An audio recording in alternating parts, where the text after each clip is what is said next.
Pudding. So let's do a parts unboxing. No guessing as to what this one is. Somebody opened it before I even got home. Oh, found a pocket knife too. It's not out in the quarry or in the excavator anywhere. It has been on the back of my ute. Back on the back of the one I've been working on. That is a genuine mud flap for Nissan Patrol GQ.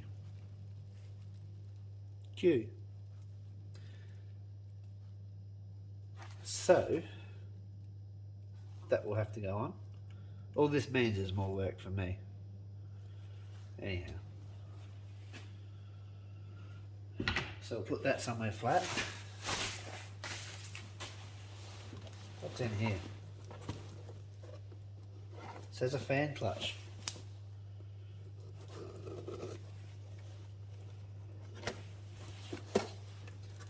And that it should be. Oh, look at that.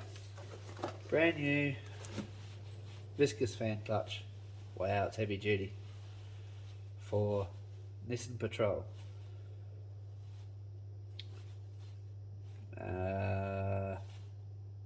4.2 litre, 4.9 litre, petrol, diesel. If these are wrong, that's okay, because it'll also fit on the R31 behind me. The difference is the Patrol's got the wide ones and the 31's got a bit narrower ones. So yeah, that's good. Where can I put this? Over here, on top of the 31.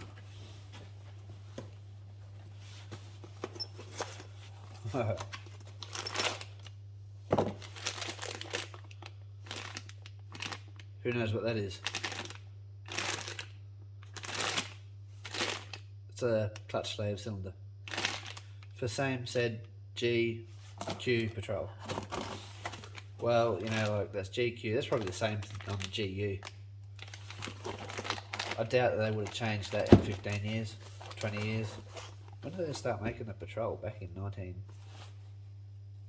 just after World War II. When that ended. They called that a Y60. We would have had those as Australian armoured defence vehicles, but it was too soon after the war, and so that's how we ended up with our Land Rovers. I think this one's already been opened too. My parts checker has already checked.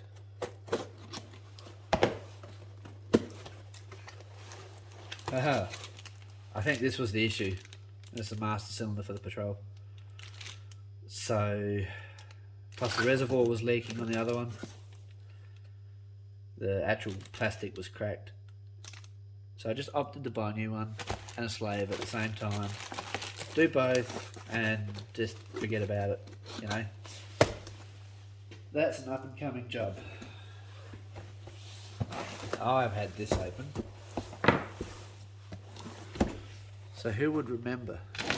Lots of people that are locals would remember that, well, I had to get rid of some candles and actually put some light in. So I've got these for the Patrol. They've got that halo,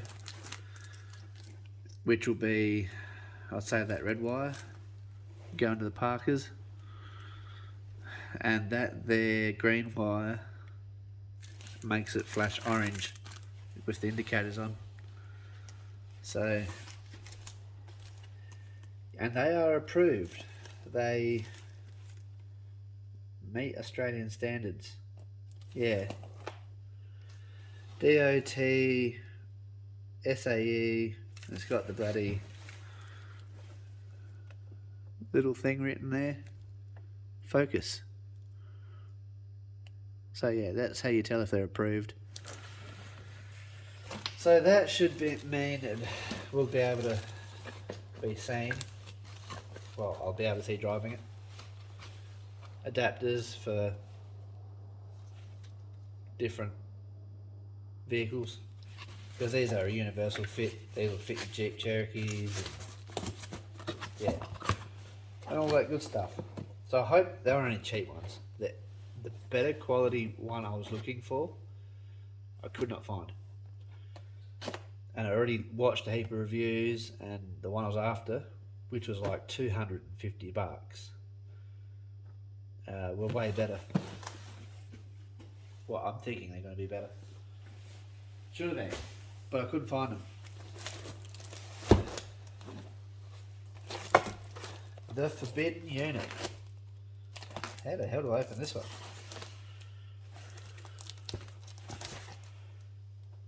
Well, I know what they are, because I know what I've ordered. Uh-huh.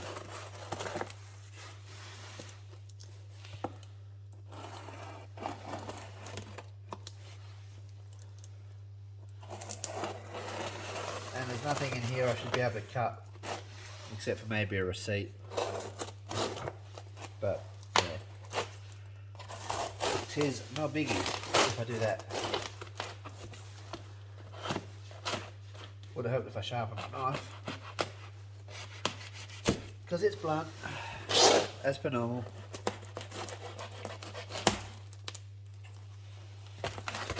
Oh yeah, I could have rebuilt most of this that I've got here, but I have bought nothing new for my ute. So there's a big hint. Throw that down. I'll trip over that later.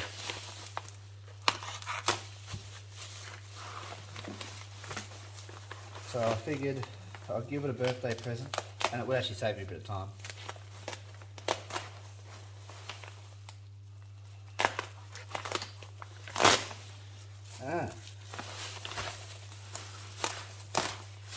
And I'll explain my reasoning in a sec, once we get it open. Come on. Wow, that's not very strong. On the floor. Oh yes. A left and a right.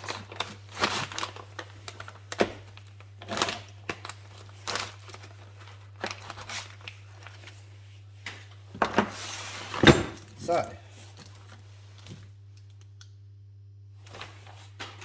I didn't need that, but while I got them all nice and straight, this broke. My tailgate's been staying shut with one latch. So, oh, so nice. This part broke off. It clean pulled these little, there's no light in here. Anyway, there. It's riveted together. I was going to say spot welded, but it's actually riveted together. And this part's been broken, and this has got the rubber anti-vibe bit. And the other reason I opted to do this, because individually, these were like $30 or $40 for the strikers, and my strikers are worn out. There's like a very thin piece of material in here. They've been worn out from the years of operations and use. And I believe they go that way. Oh look, this is so much easier. And it's not going to rattle. This will make it better out spotlighting, because it won't rattle when we're trying to take out critters, foxes, you know. That goes in like that. Oh! I'll get back in there. So yeah, that should be a lot nicer, because I splurged. I bought new hinges for it. The others are probably still on the bench here somewhere, but they were absolutely shot. The old ones.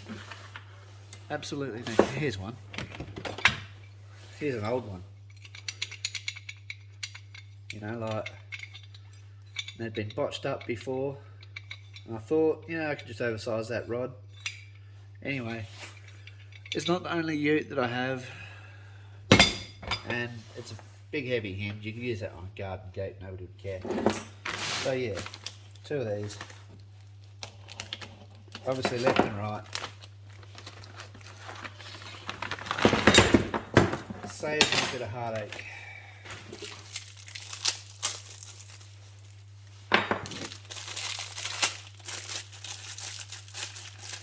And they are correct. Offset. So yeah. Excellent. This would make it easier to shut the tailgate. I didn't order a new handle because that handle's not very old. And I know the handle's not the issue. These rods aren't the issue either. The issue is that there's enough wear in here and wear on that that nylon in there, and all these rubbers are worn, and these strikers are nearly worn out. I thought, yeah, I could just weld them up. I even thought about just rotating them using that big thick side, but then the issue is, I thought about it, didn't do it. I realised that the issue is that then they won't latch in because it's actually too thick. So thin side's going to go in. Oops, too far. I've cocked it around sideways, and then yeah, it pinches it in there and it doesn't rattle. Yeah. So that and a little bit of other work I've got to do to the tray. This is on the good Navara. My daily. So parts. I mean, you know, parts.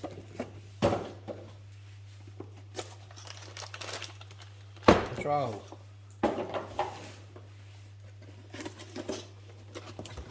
Could all come out of their boxes. Patrol. Let's take the lights out. Some big brown baby seal eyes for headlights. Yeah. Oh yeah. This is the best it's ever going to get. From here on out, it's all downhill. Everything's going to be damaged or worn out. I'm surprised they don't say top anywhere. Doesn't matter, because that breather is on the side. Oh, what does matter would be the high beam. I would say that that's the top. High beam, low beam scenario. Work that out and that would give you the indication of top and bottom.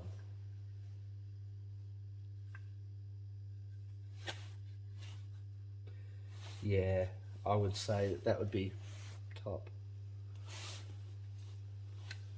And then your breathers at the back here on the side, because everything heats up and expands and contracts whatever's sealed inside there, air essentially.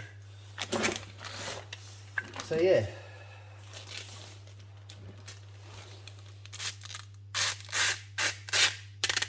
oh yeah, and there's rubbish everywhere. Anyhow, that'll do. Yeah, I have been a bit quiet on my YouTube channel. Why, you may ask? Well, I'll tell you. Because, look at me. I said, look at me now. No, don't look at the bench. Look at me. I said, look at me. Here we go. So, been quiet because A, I've been working. And when I haven't been working, I've been sick. And when I haven't been sick, we had a bit of an incident. When was that? 22nd of last month? It's already been a month already? I suppose it has been. Old man just tried to croak it on us. So, after flatlining and the two Shanes performing an hour's work, well, two Shanes and a bunch of AMBO officers performing an hour's worth of CPR, they got him stable. So he came in from being outside. I was going to get him to tell the story, But you probably know better than I do, or know more about it than I do. But I'd rather him tell the story. Anyhow, so there's going to be some people that don't know. Well, guess what? Heads up. Was feeling crook the night before. Basically, went outside to split wood and said to Blue Shane, keep an eye on me. I've not been feeling great lately because obviously he's been partially blocked up for a while, like heart bypasses related type thing. And went back inside, said, I think I better go to the hospital. Went to find his phone and some masks. They all did. Hopped into the ute and passed out. That's basically where his heart stopped. Yeah. And it's one of them things. So from there, Shane started doing CPR and calling 000. Gwenda was helping, stopping him from bashing his head on the ground whilst Shane was performing CPR. Then brother Shane came home because half the district got a call on their pager saying cardiac arrest at the farm. So, yeah, he flew home, and well, so his boss, my cousin Grant, was in Adelaide, and well, he's both of our cousins. Anyhow, got the message and said, "You think you better go home because the pages come up with farm address and cardiac arrest." And Shane's like, "Oh, okay." So he's like, "Oh, yeah, all right, I better go home." So he flew home. Found out it was old man just outside the house, and obviously they started doing CPR. The ambulance got there, got him stable at like 20 beats a minute, and he was breathing on his own. Were they breathing for him? I think they were breathing for him. I hadn't made it home yet. I got the message. No, I just came in from lunch. So I was at work loading dump trucks for load and haul with the little the medium excavator, the 345. And I must have just hopped out the cab before the boss wanted to see me. And the ute that picks us up, one of the workers sort of came up. I slid down my ramp and hopped in the ute and jumped in the ute, and he says, "Oh, when you get to the office, the boss wants to see you straight away." I walked in, opened the boss's door. He goes, "Oh, you better ring your wife." She was basically hysterical on the phone. So rang Tamara. She said, "Old man's had a heart attack." You know, this story is not that easy to tell. I am actually struggling with it. Anyhow, I guess I haven't really. I mean, I've told heaps of people, but you know, you kind of, oh yeah, this has happened. Yeah. Anyhow, and then I proceeded to fly home, and I made it there about when they were leaving for Balaclava Hospital in the ambulance, because they were going to land the helicopter out in the paddock on the farm. And the weather conditions were shit, and they couldn't get the helicopter out. So then I thought they'd go to the hospital with him. Obviously, have more accessibility to more drugs and other things there, and other equipment like bigger defibs, better defibs, things like that. So yeah,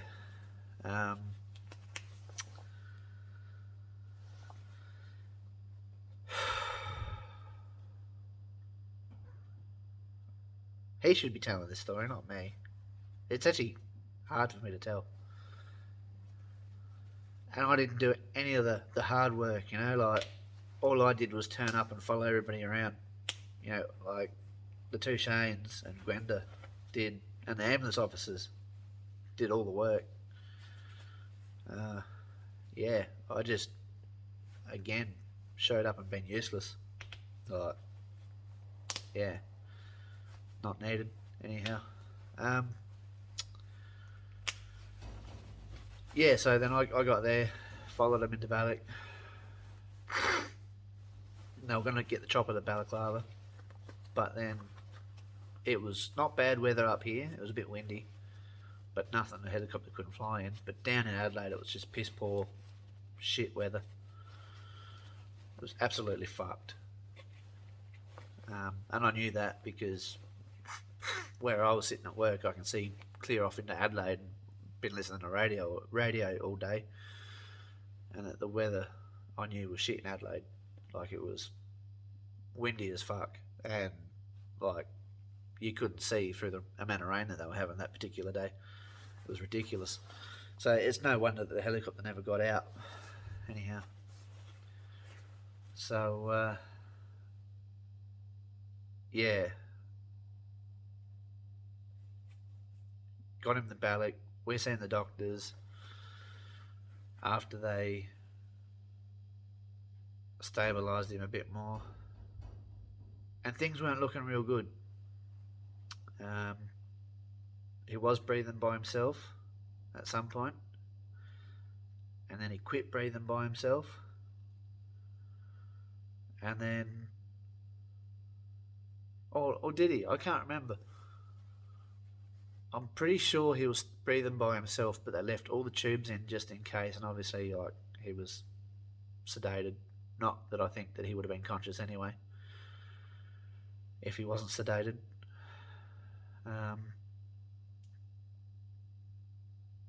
So then they drove him to Adelaide, took him to, where were we? Queen Elizabeth Hospital. So into the ICU cardiac ward there. And I think he spent 3 full days. That's right, because we were working it out. I was there on the Saturday morning when they brought him out. Excuse me. So they'd done an exploratory angiogram whilst he was under, and actually found the issue.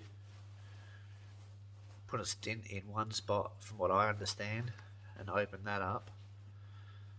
And there was a piece of scar tissue from a bypass which basically shut the rest of the blockage off, and that's what stopped his heart and gave him all these problems. Basically, it was the scar tissue. The rest of it was slowing him down, but the scar tissue is what done the damage, from what I'm told. And that was from the doctor that we seen, that I seen. But when they woke him up, or just before? Just before, I think. Anyhow, so I was there when they woke him up, and he had no idea what happened to him, which is understandable. Yeah, and then 10 days later, he was out of hospital and he's back home,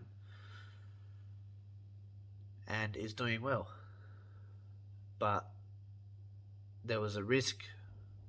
They said that if anything goes pear-shaped, they can't do any more CPR because of internal damage, because he had bypassed, 4 bypasses some 20-something years ago, and all the wires were poking around and stuff that they used to hold your sternum back together, and his chest it's still healing, just broken, and they were worried that if they had to perform any CPR in the next 12 months, that basically they can't, and that, yeah, they would only be able to do so much, and there'd be risk of damage that would be basically fatal.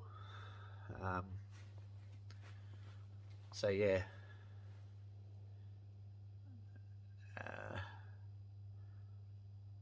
so basically, he's got to be pretty careful.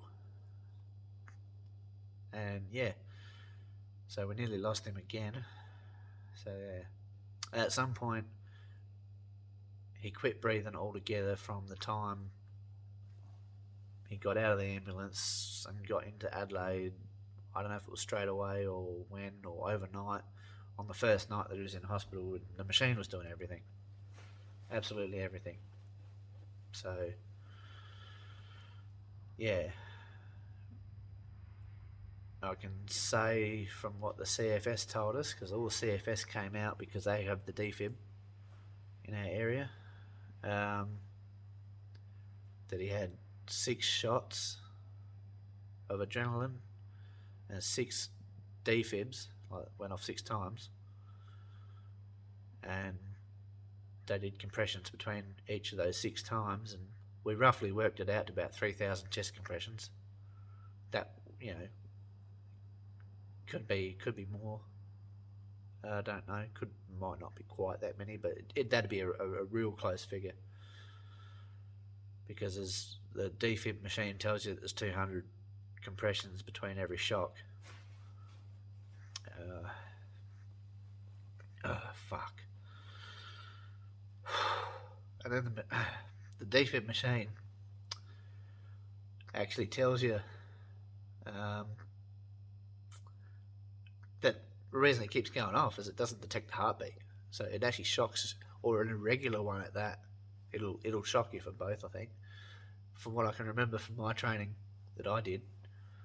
So it'll talk to you and go, no heartbeat detected, and everyone's staying clear. And it will say that it's administering a shock or something along those lines. And yeah, you get a whole heap of volts through you. So yeah. And one of the Shanes was telling me, I think it was Blue Shane, he's in Thailand. He's looking to live over there anyhow. He basically said that he's pretty sure that the ambos, when they stuck the last needle into the chest for adrenaline to try and kickstart his heart, that if that didn't work, that was going to be it. They were going to call it. So he fired up on the last kick.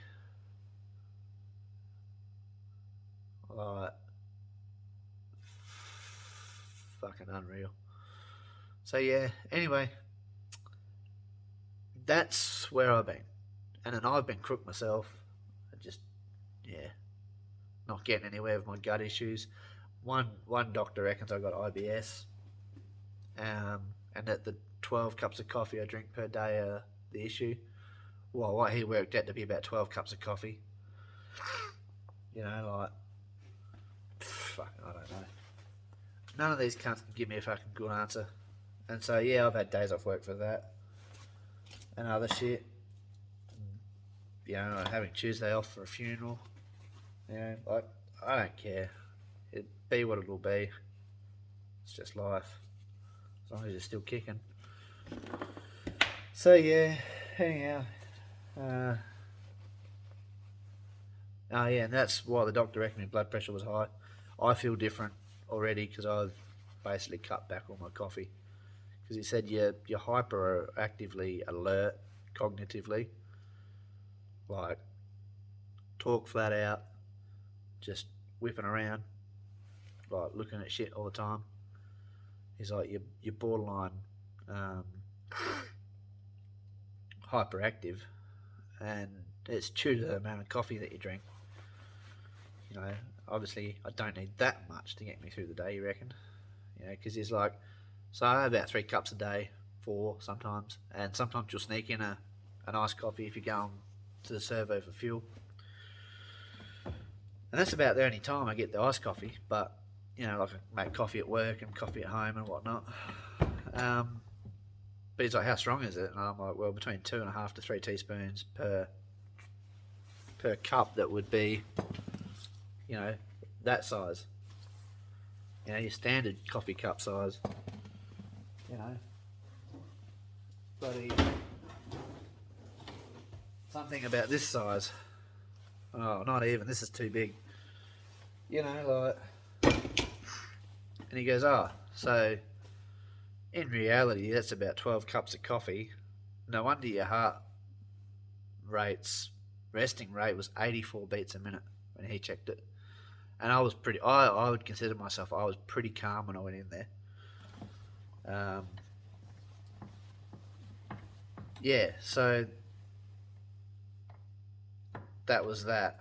And blood pressure wasn't that high. It was high enough, but he's like, you get rid of the coffee and you'll be fine. And I already feel different. I don't feel like I got half the energy that I had. So, yeah. Anyway, that's what's been happening. And pretty much that my asthma's under control. I'm on a new preventer for that. And that costs $40 a month. But it's cheaper than 2-3 puffers a month, which would be like, I don't know, close on $70, $70 or $80. So I've halved my running costs, pretty much. And like my lungs pretty much are good. I can cope with all the quarry dust and stuff like that. That's not an issue.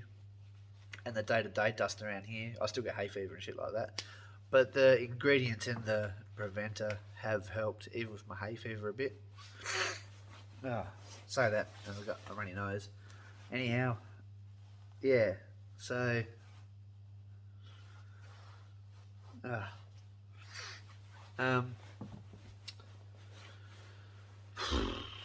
yeah, so they've helped with that a bit too, because it was something that was just thrown at me. He goes, try this. Your other one clearly wasn't working. Try this. So he gave me a test run. I didn't even pay for the test run. And that worked. And then I filled the script and started taking it like properly. And it was 5 days in a row. I thought, just check, that this thing's actually working. 5 days in a row, and it takes about 5 days for it to come out of your system. Obviously, you get a bit of a build-up.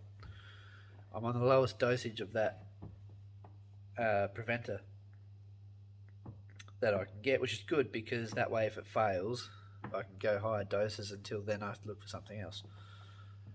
But yeah, I don't wake up in the middle of the night not being able to breathe anymore, so I get better sleep, which is good. I need it, because I only get 4 hours of sleep anyway. 6 hours if I'm lucky. Not because of the time I go to bed, but that's just what my body does. Always has, always will. And it's probably because when I was younger, obviously having uncontrolled asthma, when I was younger, you didn't sleep at night, because the second you laid down you couldn't breathe.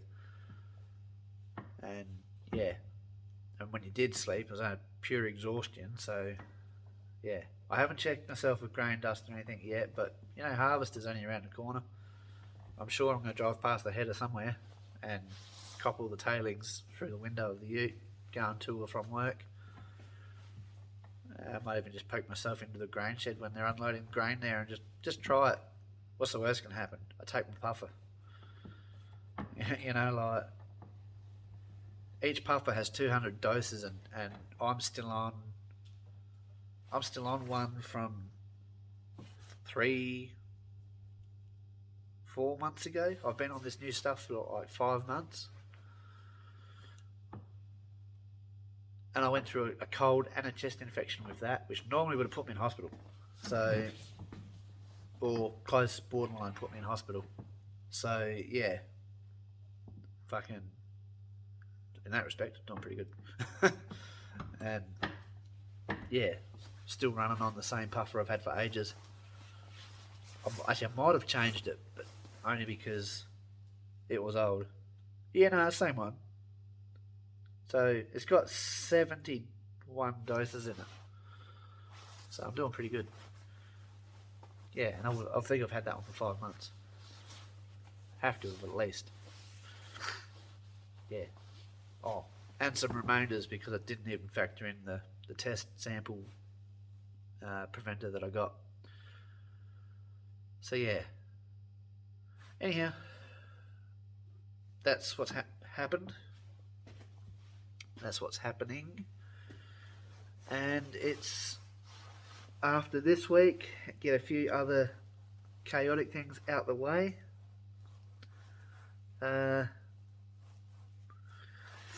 life should return to normal, and I should be able to, keep doing what I do, smashing out my Datsuns, and my poor tractor's been out in the weather. Like, it stopped, and I think it's a combination of battery issues and the battery was dead. I don't think the alternator's charging properly.